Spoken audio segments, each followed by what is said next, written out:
A billionaire thought he was giving his daughter the perfect family, until one unexpected return home changed everything. What he saw behind closed doors shattered his world and exposed a nightmare his little girl had been hiding. The woman he trusted most wasn't who she pretended to be, and her cruelty had gone on for months. What he did next didn't just end the marriage, it left everyone speechless. Hello fam, welcome to True Love Stories, where we share interesting and intriguing stories. Please do well to subscribe to my YouTube channel. Do not forget to like and share with your loved ones. Now let's dive into the story.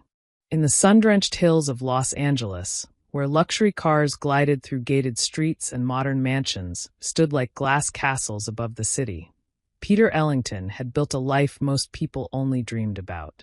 At 38, Peter was a self-made billionaire, one of the most respected names in the tech world. His company, Ellington Systems, powered everything from financial platforms to smart infrastructure across major cities. Magazines called him a visionary. Investors called him unstoppable. But none of that mattered when he walked into his home, because the one person he built it all for was gone. Stella.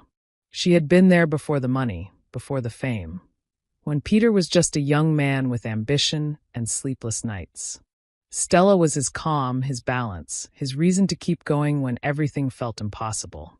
Her smile could quiet any storm in him. Losing her during childbirth wasn't just tragic. It was devastating in a way that rewired his entire existence. All he had left of her was their daughter, Ava, 5 years old, with warm brown skin that glowed like her mother's and big expressive eyes that carried both innocence and quiet longing. Her hair, thick, coily, and beautiful, was often styled into two puff ponytails, though lately it had been harder to keep up with. Not because Peter didn't care, but because he didn't know how to slow down. He tried in his own way. Ava had the best of everything. Her own wing in the house, a playroom filled with toys, a nanny who came during the day, and closets lined with clothes Stella would have loved. But what Ava wanted couldn't be bought. "Daddy, can you read me a story tonight?" she would ask, standing at the edge of his office door. Peter, half focused on his laptop, would glance up with a tired smile. "Not tonight, baby. I've got a big meeting tomorrow, okay?" "Okay," she'd whisper, forcing a smile before quietly walking away. Those small moments stacked up, each one adding to the guilt Peter carried, but didn't know how to fix. Late at night, when the house was silent and the city lights flickered through his windows, he would sit alone, staring at a framed photo of Stella holding newborn Ava. "I'm trying," he would murmur. "I just don't know if it's enough." That question haunted him, because deep down he knew the truth. Ava didn't just need a father. She needed a mother. Someone to braid her hair in the mornings. Someone to hold her when she cried.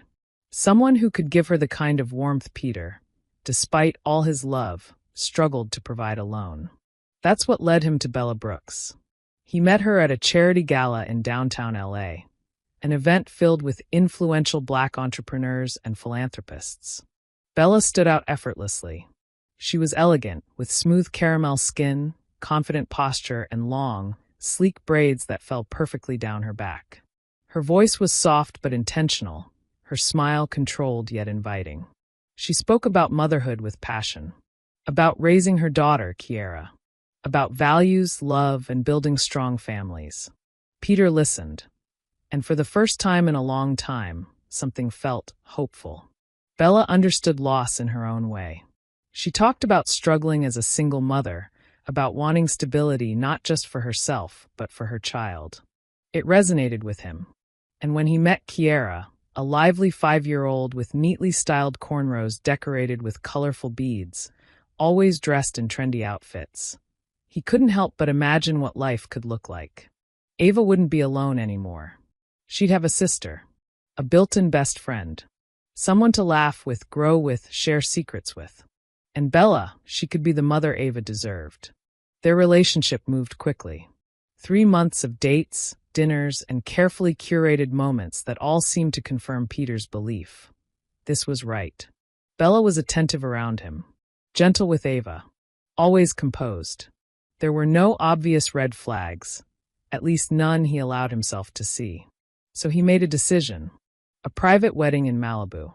Ocean views, soft music, a small circle of close friends and business associates. A new beginning.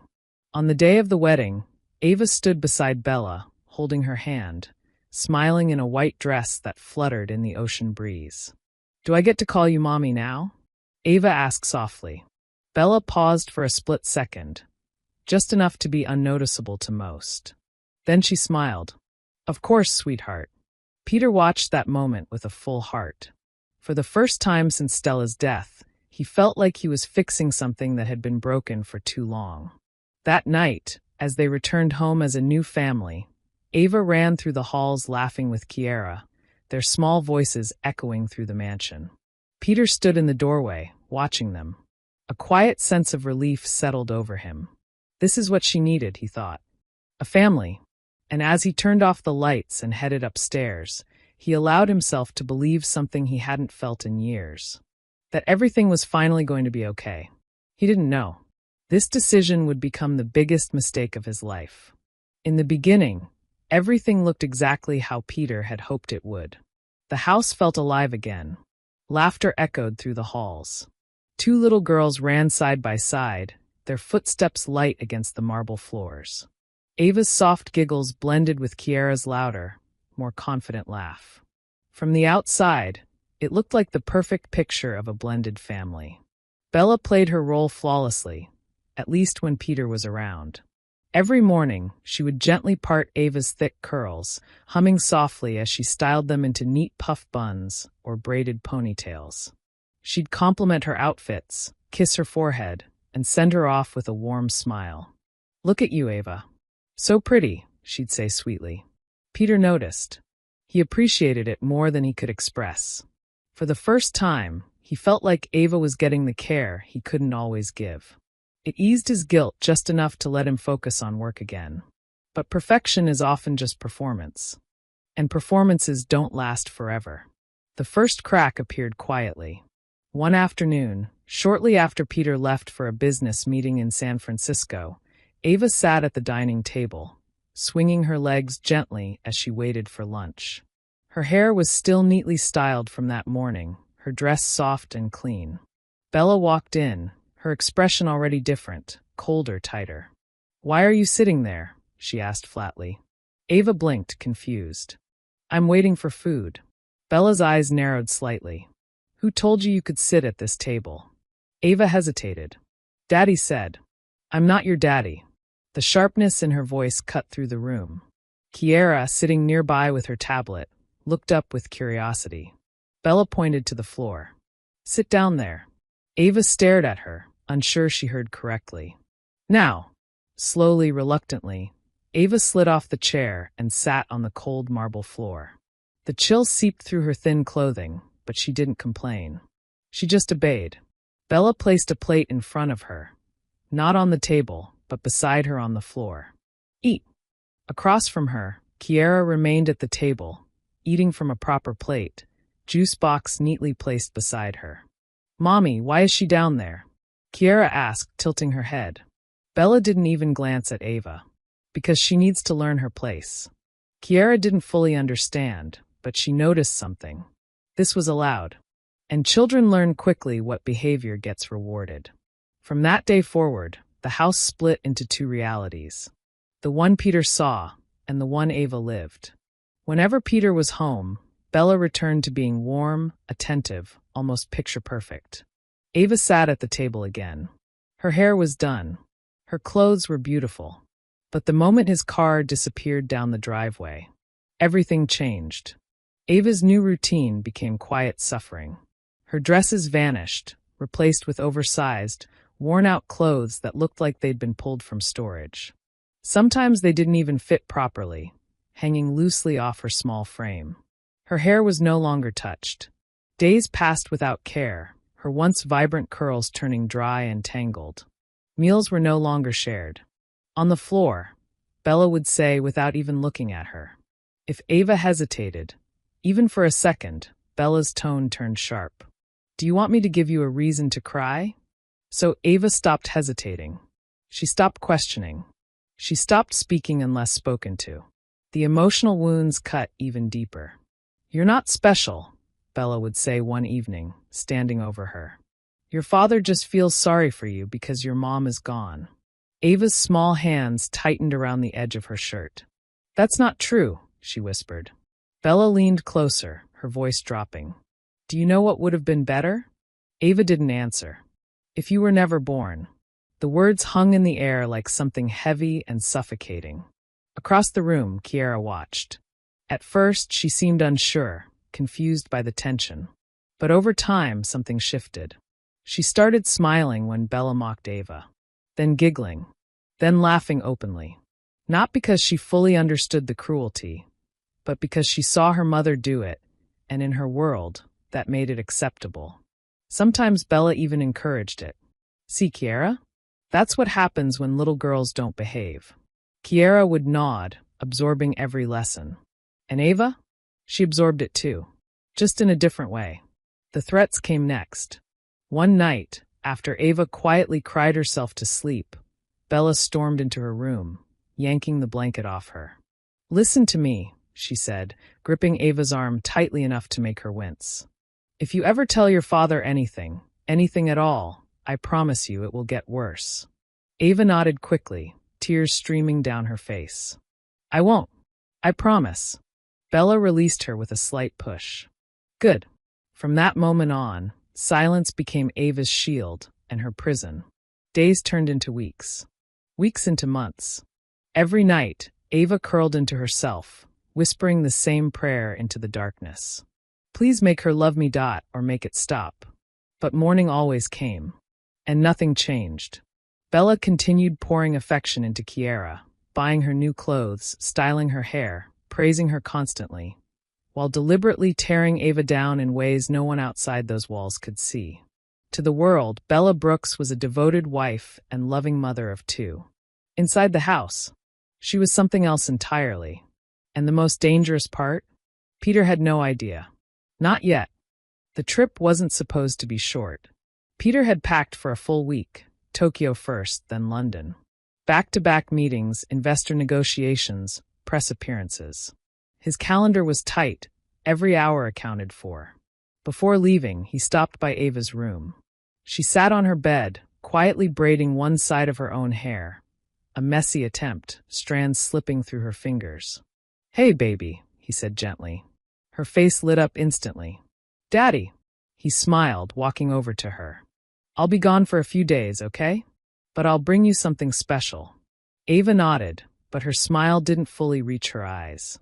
"Can you stay this time?" she asked softly. The question hit him harder than he expected.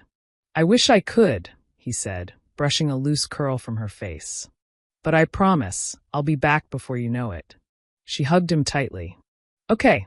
It was the kind of okay that carried disappointment, but also acceptance. Peter kissed her forehead and walked out, unaware that he was leaving her behind in more ways than one. Less than 24 hours later, everything changed. The deal in Tokyo collapsed unexpectedly. Legal complications. Delays. Nothing that could be fixed immediately. So Peter made a decision. He'd return home early. No announcements. No calls. Just a surprise. For Ava. The drive up to his mansion felt different that day. Quieter. Usually, even from outside, he could hear something, music, laughter, movement. But now? Nothing. As the gates opened and his car rolled into the driveway, a strange unease settled in his chest. He brushed it off. They're probably just resting, he thought. Grabbing his bag, he stepped inside. "Hello," he called out casually. No response. The house felt off. Too still. Then, a faint voice. Weak. Barely audible. "Please. I'm hungry." Peter froze. Every instinct in him sharpened at once. Slowly, he followed the sound, each step heavier than the last. It led him to the dining area. And what he saw shattered him. Ava sat on the cold marble floor. Not at the table. Not in a chair. On the floor. She wore an oversized, torn shirt that barely covered her properly, the fabric dull and worn like it had been used far too many times. Her legs were tucked close to her body, her posture small, almost like she was trying to disappear. Her hair. Peter's chest tightened.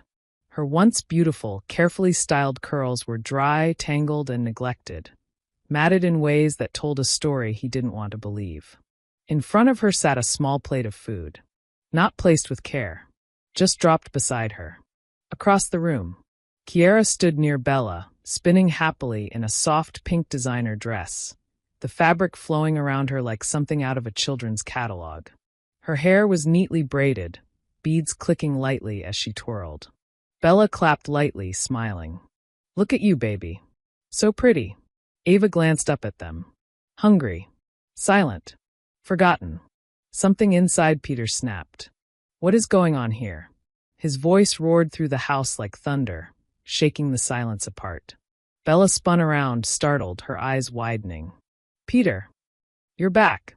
But he wasn't looking at her. He couldn't. All he saw was Ava. He dropped his bag instantly and rushed toward her, his expensive shoes echoing sharply against the floor. "Ava!" His voice broke before he even reached her. He dropped to his knees, pulling her into his arms. Up close, it was worse. Her body felt smaller than he remembered. Lighter. Fragile. "I'm sorry. I'm so sorry, baby," he whispered, his voice trembling. Ava didn't hold back anymore. She broke. Tears poured out of her as she clung to him tightly, her small hands gripping his shirt like he might disappear again. "Daddy," she cried. "Daddy." Each word felt like a knife to his chest. He held her tighter, rocking slightly, his own tears falling freely now. In that moment, the truth hit him all at once. This wasn't recent. This wasn't a bad day. This had been happening. For a long time. And he hadn't seen it. Behind them, Bella tried to recover. "Peter, it's not what it looks like," she said quickly, her tone shifting into something softer, controlled. "She's been acting out lately. I was just trying to discipline her." "Don't." The word came out low, dangerously calm. Peter slowly stood, still holding Ava in his arms. When he turned around, his face had changed. The grief was still there, but now it was buried beneath something far more intimidating. Clarity, disappointment, and anger so controlled it felt heavier than shouting. He looked at Bella, then at Kiara, then back at Bella. "This is what you call care?" he asked quietly. Bella hesitated for a split second, but she quickly stepped forward, trying to close the distance. "You don't understand," I said don't. This time his voice was firmer. Final. Bella stopped. For the first time since he had known her. She looked unsure. Ava buried her face into Peter's shoulder, still trembling. He gently adjusted his grip on her, one hand supporting her, the other resting protectively on her back. "I got you," he whispered softly. "I got you now." Those words weren't just comfort. They were a promise. And Peter meant every part of it. The room fell into a heavy silence. No one moved. No one spoke. Because deep down, everyone in that room understood something. Nothing was going back to the way it was. Not after this. Not after what he had seen. And for Bella, the performance was over. The silence in the room didn't last long, but when it broke, it didn't shatter into chaos. It sharpened. Peter stood in the center of the dining area, Ava still in his arms, her small fingers clutching tightly onto his shirt as if letting go might pull her back into the nightmare she had just escaped. Bella watched him carefully. She had seen powerful men before. She understood influence, control, negotiation. But this version of Peter? This wasn't the composed billionaire who handled boardrooms and billion-dollar deals with smooth precision. This was a father, and that made him far more dangerous. "I want you both out of this house." His voice was calm. Too calm. For a brief second, Bella didn't react, like her mind needed time to catch up with what he had just said. "What?" she asked, blinking. Peter didn't raise his voice. Didn't repeat himself louder. He simply said it again, with more weight. "Tonight." The word landed heavily. Final. Unmovable. Bella let out a short, disbelieving laugh, shaking her head as she stepped forward. "Peter, stop. You're overreacting," she said, her tone shifting smoothly into something persuasive. "You just walked in and misunderstood what was happening. Kids misbehave, and sometimes discipline doesn't look pretty. Discipline? He cut in, his eyes narrowing slightly. He adjusted Ava gently, making sure she was comfortable against him before continuing. You call starving her discipline? His voice remained controlled, but each word pressed harder than the last. You call humiliating her, making her sit on the floor, discipline? Bella's composure flickered. That's not what I saw enough. 3 words. No room for interpretation. Kiera, standing behind Bella, looked between them nervously now. The playful energy she had earlier was gone, replaced with confusion and unease. Mommy, what's happening? She asked quietly. Bella didn't answer her. She was too focused on regaining control. Peter, she said, stepping closer again, lowering her voice as if intimacy could soften the situation. You're emotional right now. Anyone would be. But let's talk about this privately, okay? Not in front of the kids. Peter didn't move, didn't soften, didn't blink. No, that single word stripped away her strategy completely. For the first time since he met her, Bella's mask cracked. You're really going to throw us out? She snapped, her voice rising now. After everything I've done for you? For this house? For your daughter? Peter's expression hardened instantly. Don't, he said sharply. Don't you dare say you did anything for my daughter. The shift in his tone made even the air feel heavier. She was scared of you, he continued, quieter now, but far more cutting. I could feel it the moment I touched her. That's not discipline. That's abuse. Bella opened her mouth, but nothing came out, because there was nothing left to twist, nothing left to reframe. The truth had already filled the room. Peter turned slightly toward the hallway. James. Within seconds, the head of security appeared, having already been alerted by the raised voices. Yes, sir. Peter didn't hesitate. I want them escorted out. Tonight. They take nothing that wasn't theirs before they walked into this house. Bella's eyes widened. Peter, you can't be serious. I am. She stepped forward quickly, panic now replacing manipulation. No, listen to me, we're married. You can't just throw me out like this.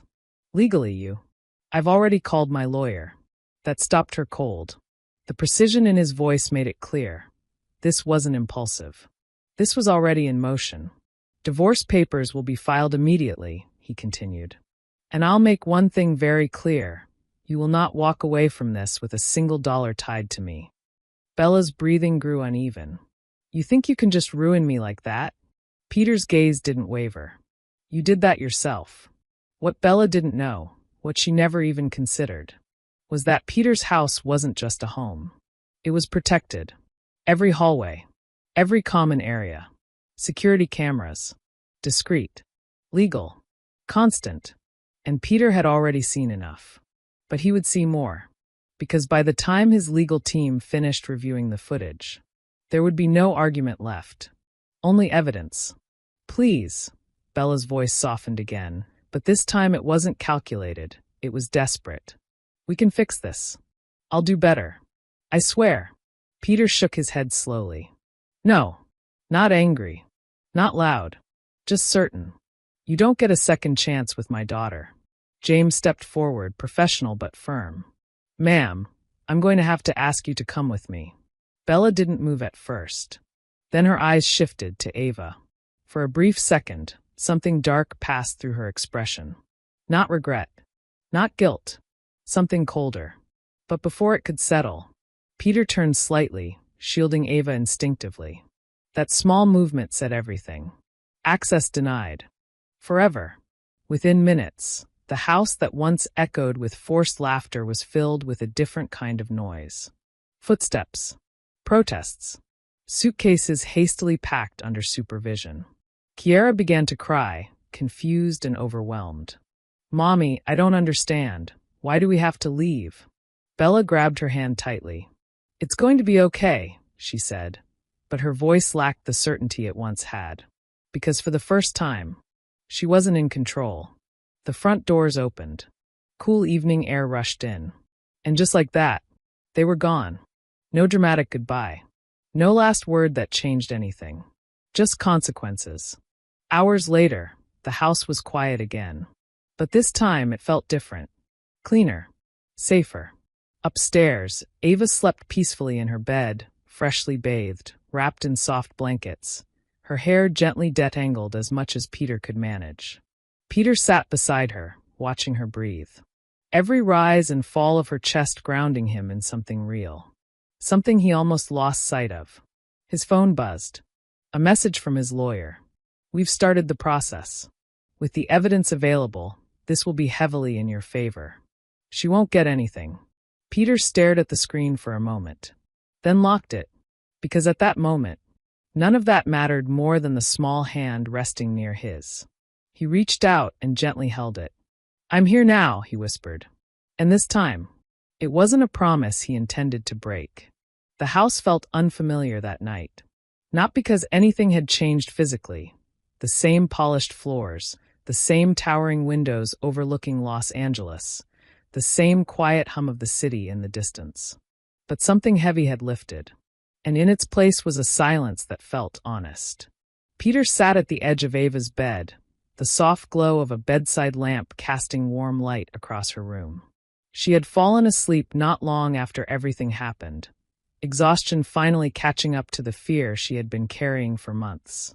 Her face, now relaxed, looked younger somehow. Peaceful. But Peter could still see it, the faint traces of pain that shouldn't exist on a 5-year-old's face. He leaned back slightly, running a hand over his own face, the weight of the day pressing down on him all at once. Images replayed in his mind over and over. Ava on the floor, her voice asking for food. The way she clung to him like she was afraid he'd disappear again. His chest tightened. "I should have known," he murmured under his breath. And maybe he should have. There were signs, small ones, easy to dismiss in the rush of his life. The way Ava had grown quieter. The way she hesitated before speaking sometimes. The way her smiles didn't always reach her eyes. He had noticed. He just hadn't stopped. Hadn't slowed down long enough to truly see. And that realization sat heavier than anything else. Ava shifted slightly in her sleep, her fingers curling instinctively as if searching for something. Peter immediately reached for her hand, gently holding it. "I'm here," he whispered, even though she couldn't hear him. Or maybe she could, because her breathing steadied. Morning came softly. Golden sunlight streamed through the curtains, filling the room with warmth. Ava stirred, her eyes blinking open slowly. For a moment, she looked disoriented. Then she saw him. "Daddy." Her voice was small, but no longer afraid. Peter leaned forward instantly, a gentle smile on his face. "Hey, baby." She pushed herself up slightly, studying him as if making sure he was really there. "You didn't leave?" The question hit him harder than anything else. "No," he said quietly. "I'm not going anywhere." She held his gaze for a moment longer, then nodded. "Okay." There was a pause. A quiet, fragile kind of moment where both of them seemed to be adjusting to a new reality. Then Ava spoke again. "Are they gone?" Peter didn't pretend to misunderstand. He nodded. "Yes, they're gone." Ava looked down at her hands, thinking. Not relieved. Not excited. Just thoughtful. After everything she had been through, Peter expected anger. Fear. Maybe even questions. But what she said next caught him off guard. "You don't have to be mad at them anymore." Peter frowned slightly. "What do you mean?" She looked back up at him, her eyes soft but certain. "You can just let them go." For a moment, Peter didn't respond. Because he wasn't expecting that. Not from her. Not after everything. "I'm already handling it," he said carefully. "What they did wasn't okay, Ava. There are consequences for things like that." Ava nodded slowly. "I know." She hesitated, choosing her words in a way no child her age should have to. "I just don't want them to be hurt anymore." Peter's expression shifted. Confusion mixed with something deeper. "They hurt you," he said gently. Ava's fingers tightened slightly in the blanket. "I know," she whispered. There was no denial in her voice. No confusion. She understood exactly what had happened to her. "And still, I don't want to feel like them," she added quietly. That was the moment it clicked for Peter. This wasn't weakness. This wasn't ignorance. This was choice. Ava wasn't excusing what they did. She was choosing who she wanted to be, regardless of it. And that kind of clarity, that kind of emotional strength, it humbled him. Peter exhaled slowly, leaning back in his chair as he processed her words. "You're a better person than most adults I know," he said softly. Ava tilted her head slightly. "What does that mean?" He smiled faintly. "It means your heart is strong." She thought about that, then gave a small nod, as if accepting it. "But," Peter continued gently, "sometimes letting people go doesn't mean there are no consequences. It just means we don't carry anger while it happens." Ava listened carefully. "So, you can still do what you need to do," she said slowly, "but not be mean about it?" Peter smiled a little wider. "Exactly." She nodded again, satisfied. "Okay." The conversation ended there, but its impact didn't. Because in that moment, Peter realized something important. He had been so focused on protecting Ava that he hadn't considered what she might teach him. And what she had just shown him was perspective. Later that day, Peter stood in his home office, phone pressed to his ear as his legal team walked him through the next steps. "We have sufficient evidence," his lawyer explained. "Between staff testimony and surveillance footage, the case is strong. The court will likely rule heavily in your favor." Peter walked toward the window, looking out over the city. Weeks ago, this would have been all that mattered. Winning. Control. Outcome. But now, his grip on the phone loosened slightly. "I want to proceed," he said. Then paused. "But keep it clean. No dragging things out longer than necessary." "Understood. And no unnecessary damage," he added. "Handle it professionally." There was a brief silence on the other end. "Of course." When the call ended, Peter stood there for a moment longer. Not angry. Not conflicted. Just clear. Ava's words echoed in his mind. "I don't want to feel like them." Neither did he. That evening, Peter found Ava in the living room, sitting cross-legged on the floor. Not because she had to, but because she wanted to, coloring quietly. This time, though, it was different. She wasn't small. Wasn't afraid. She looked up as he approached. "Daddy, look," she said, holding up her drawing. It was simple. Crayons on paper. A house. The sun.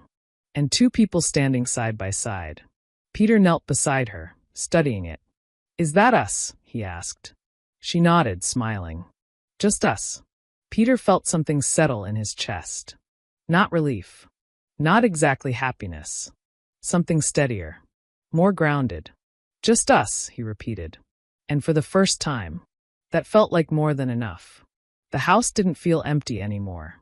For the first few days after Bella and Kiera left, the silence had been noticeable, like a space that hadn't decided what it wanted to become yet. But slowly something shifted. Not louder. Not busier. Just warmer. Peter changed his schedule first. Not publicly. Not in a way that made headlines. But internally, everything moved. Board meetings were shortened or delegated. International trips were reduced. Late-night calls became early morning ones so he could be home in the evenings. For the first time in years, his calendar didn't control him. He controlled it. And every change pointed back to one place. Home. The first Saturday after everything happened felt unfamiliar to both of them. Peter stood in the kitchen, staring at his phone, watching a tutorial titled, "How to Care for Natural 4C Hair, Beginner Friendly." He glanced over at Ava, who sat patiently on a stool, wrapped in a small towel, her freshly washed curls damp and waiting. "You ready?" he asked, trying to sound confident. Ava gave him a small smile. "I think so."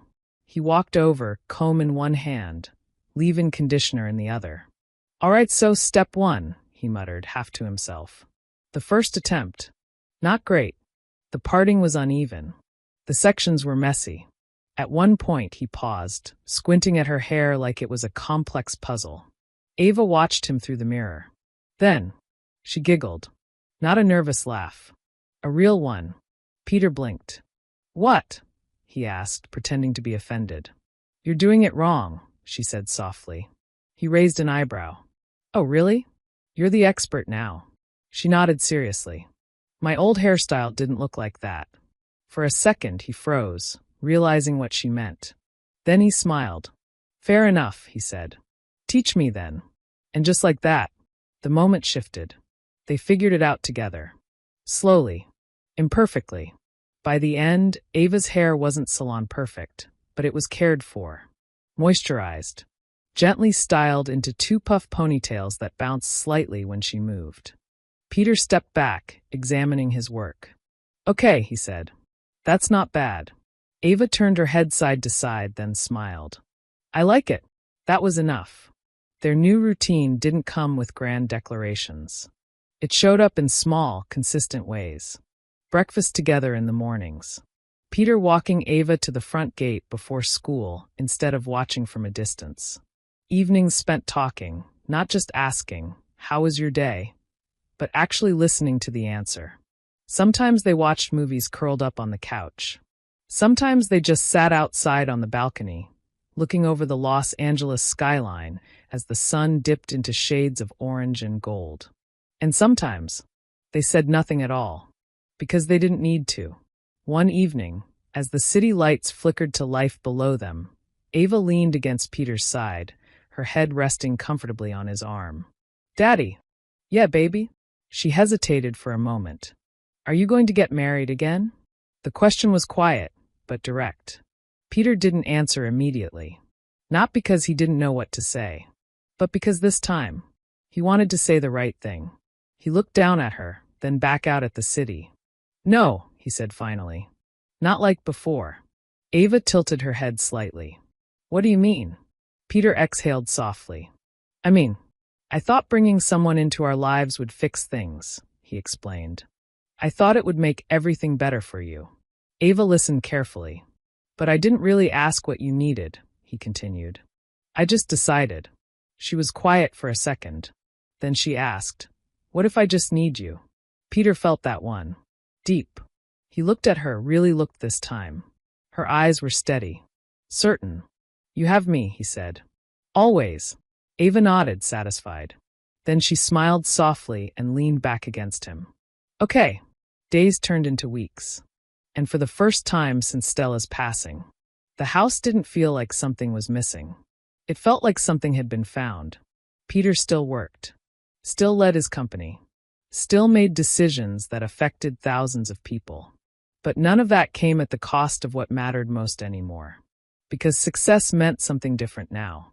It wasn't about how much he built. It was about what he protected. What he showed up for. Who he became when it mattered most.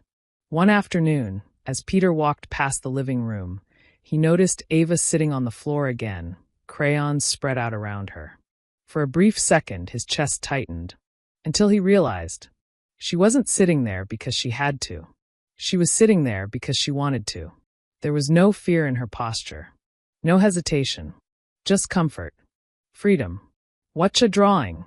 He asked, kneeling beside her. She held up the paper proudly. Another picture. The same house. The same sun. But this time, there were more details. Flowers. Trees. Bright colors filling every corner. And still, just two people.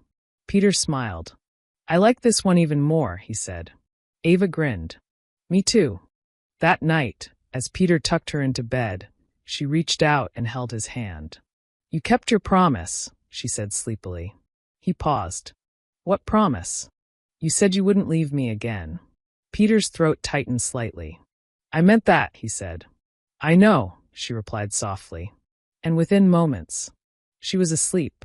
Peter stayed there a little longer, watching her, making sure, remembering, learning. Then he stood, turning off the light, leaving the door slightly open. Not out of habit, but out of choice. As he walked down the hallway, the house felt steady, grounded, whole in a way it hadn't been before. And Peter understood something clearly now. He didn't need to rebuild a perfect life. He just needed to be present in the one he already had. And this time, he was exactly where he was supposed to be. Finally, we have come to the end of this story. I hope you enjoyed the story. If so, do well to like and subscribe to my YouTube channel for more interesting stories.